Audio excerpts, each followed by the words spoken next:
जो ये चोर चोर झूठ झूठ ये जो गुफ्तगू कर कर के बार बार जहन साजी की जाती है, ये उनके लिए लम्हा फ़िक्रिया है। उस वक़्त की हकूमत मतलब कि वो फ़ॉरेन एजेंट नालायक नाअहल जो तोशा खाना की चोरी में मसरूफ़ थे, जो मुल्क को लूटने में मसरूफ़ थे, जो हीरे जवाहरात इकट्ठे करने में मसरूफ़ थे, जो 190 मिलियन पाउंड की चोरी में मसरूफ़ थे, जो इस मुल्क के ख़जाने को लूटने में मसरूफ़ थे, ये उनके दबाव के ऊपर ये रिकॉर्ड बताता है कि सियासी इंतकाम लेने के लिए नवाज शरीफ के खिलाफ ये केस बनाया गया था, जिस पे आज उनको बरी किया जाता है। कितना बड़ा ये तमाशा किया गया सिर्फ इसलिए कि नैब का चेयरमैन ब्लैकमेल हो रहा था। शहजाद अकबर साहब जो थे, उनका काम क्या था, जो आज गायब है। आज वो अपनी शक्ल नहीं दिखा सकते स्क्रीन के ऊपर। आज एक और फैसला आया है जो एहतसाब अदालत लाहौर का फैसला है, और उसमें आपको याद होगा कि पिछले 4 साल में मीडिया की ज़बान ये हर हरबा इस्तेमाल किया गया।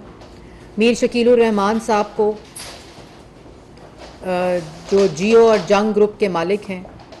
मीडिया को पैगाम देने के लिए मीर शकीलुर रहमान साहब को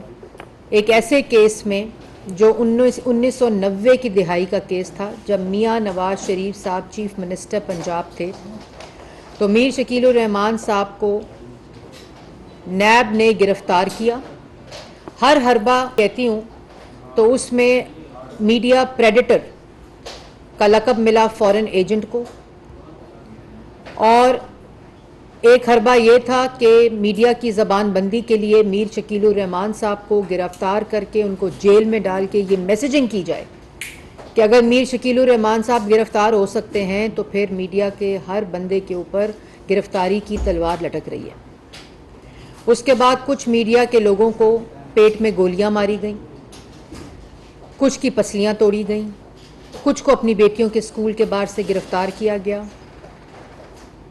कुछ की हड्डियां तोड़कर, नाक की हड्डियां तोड़कर ये मैसेजिंग की गई, और आज फ्रीडम ऑफ एक्सप्रेशन के भाषण देते हैं। इसी तरह आज उसी केस में जिसमें मीर शकीलुर रहमान साहब को गिरफ़्तार किया था,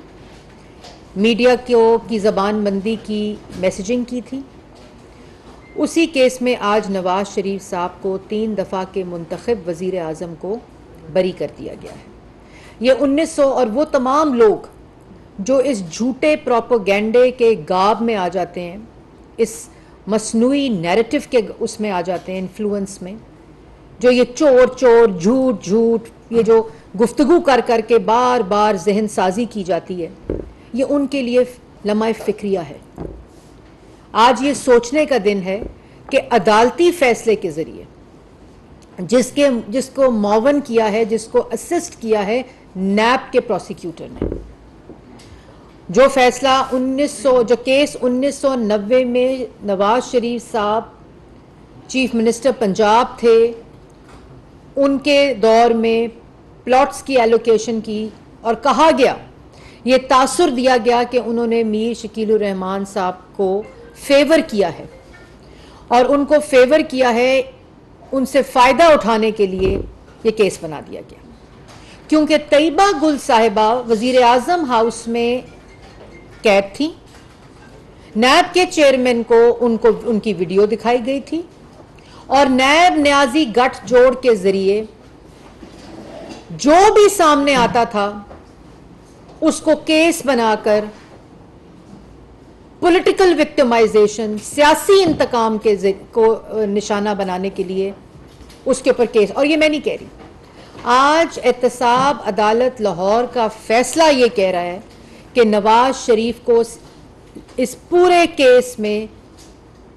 सियासी इंतकाम का निशाना बनाने के लिए ये केस उनके ऊपर बनाया गया, और वाज़िया तौर के ऊपर ये लिखता है। और जब मीर शकीलुर रहमान साहब को बरी किया गया मेरिट के ऊपर, इस केस पे जब उनका केस सुना गया और उनको मेरिट पे इस केस के ऊपर बरी किया गया, तो उसके अंदर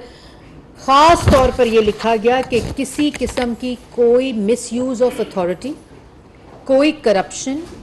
कोई एलिमेंट ऑफ किकबैक, कोई कमीशन का किसी किस्म का कोई शवाहिद मिला नहीं, और उनको उस केस से बरी कर दिया गया मेरिट के ऊपर।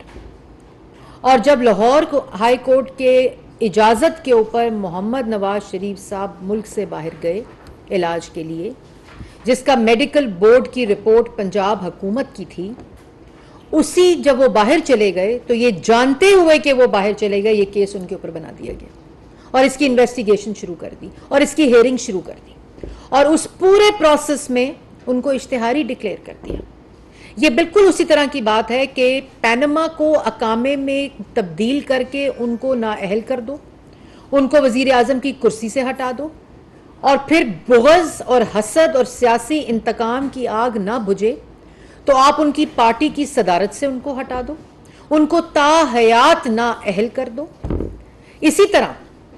इस केस में वो बाहर थे, इसकी हेयरिंग शुरू कर दो, इसका रेफरेंस बना दो और इसके ऊपर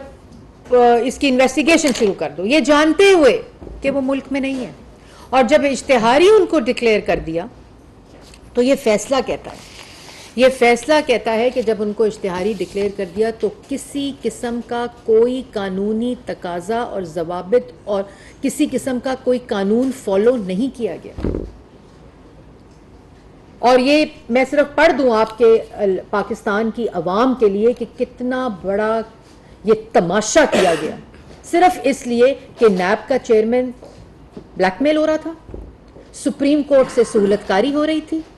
नीचे वाली कोर्टों को दबाया जा रहा था। रोज इसी कुर्सी पर बैठकर और पीआईडी में बैठकर वो शहजाद अकबर साहब जो थे, उनका काम क्या था? एसेट रिकवरी यूनिट का काम था। एक तो asset making for Imran Khan और सियासी मुखालफीन को जेलों में डालना, झूठे केसेस बनाना, उनकी पगड़ी उछालना, उनकी पॉलिटिकल विक्टिमाइजेशन करना, उनकी तज़हीक करना, उनको हरास करना, मीडिया की जबान बंदी करना, मीडिया पे केसेस बनाना, मीडिया को जेलों में डालना, ये उनका काम था, जो आज गायब है। आज वो अपनी शक्ल नहीं दिखा सकते स्क्रीन के ऊपर, आज वो अपना पाकिस्तान में रहने के काबिल भी नहीं है वो इस वक्त। अगर आपने सही इल्ज़ाम लगाए थे, अगर आपने सही बात की थी, अगर आपके पास सबूत थे, तो आज अदालतों के अंदर नैब के प्रोसिक्यूटर्स आपके खिलाफ गवाही दे रहे हैं। कोई वो शख्स जिसने ये इल्जामात लगाए वो आज आकर खड़े होकर अदालत में इन इल्जामों को साबित सबूतों के जरिए नहीं कर सका। और ये जो आज अदालती फैसला आया है, इसमें साबिक वजीर आजम नवाज शरीफ को प्लॉट अलॉटमेंट रेफरेंस से बरी करने का तहरीरी हुक्म जारी हुआ है और अब्दुल जब्बार खान साहब ने यह फैसला सुनाया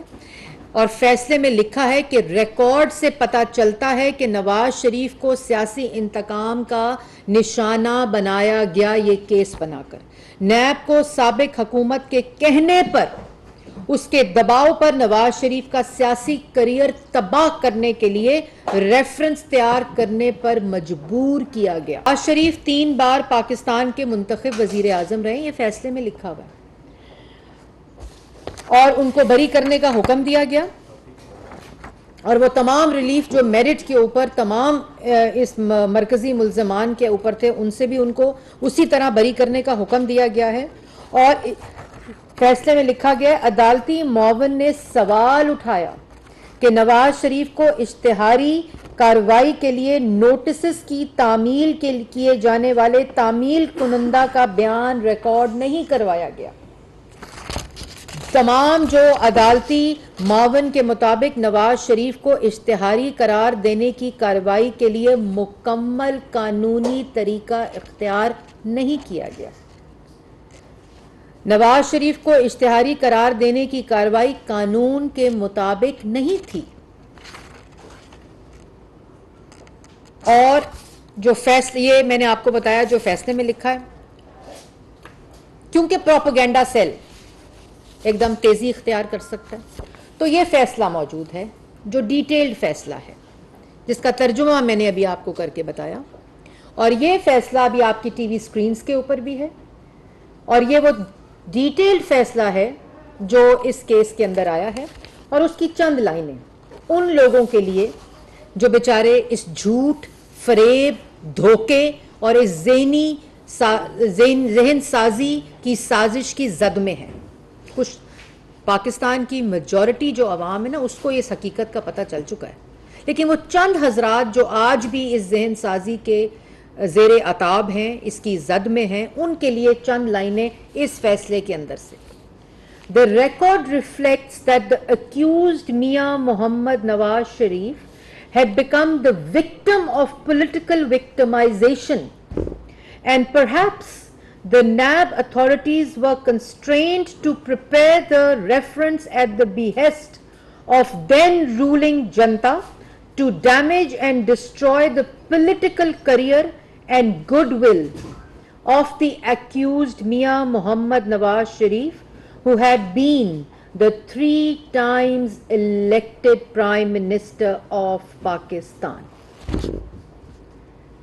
So ये इस डिटेल फैसले के अंदर अदालती जज लिख रहे हैं और जज राव अब्दुल जब्बार खान साहब ने ये तहरीरी फैसला दिया है जिसमें वाज़िया तौर पर लिखा है कि उस वक़्त की हुकूमत, मतलब कि वो फ़ॉरेन एजेंट, नालायक, नाअहल, जो तोशा खाना की चोरी में मसरूफ़ थे, जो मुल्क को लूटने में मसरूफ़ थे, जो हीरे जवाहरात इकट्ठे करने में मसरूफ़ थे, जो 190 मिलियन पाउंड की चोरी में मसरूफ़ थे, जो इस मुल्क के ख़जाने को लूटने में मसरूफ़ थे, ये उनके दबाव के ऊपर ये रिकॉर्ड बताता है कि सियासी इंतकाम लेने के लिए नवाज शरीफ के खिलाफ ये केस बनाया गया था जिस पे आज उनको बरी किया जाता है। अब मुझे ये बताएं कि जितनी तेजी 2017 के बाद 2022 जनवरी तक रही अदालती कार्रवाई में, ऐसे रोजाना की बुनियाद के ऊपर नैब के अगर किसी केस का हिसाब हुआ तो वो नवाज शरीफ का हुआ और उसने कराया। उन्होंने अपना पूरा एहतसाब कराया, अपनी बेटी का कराया, अपने बच्चों का कराया, अपने भाई के बच्चों का कराया, अपने मरहूम वालिद का कराया।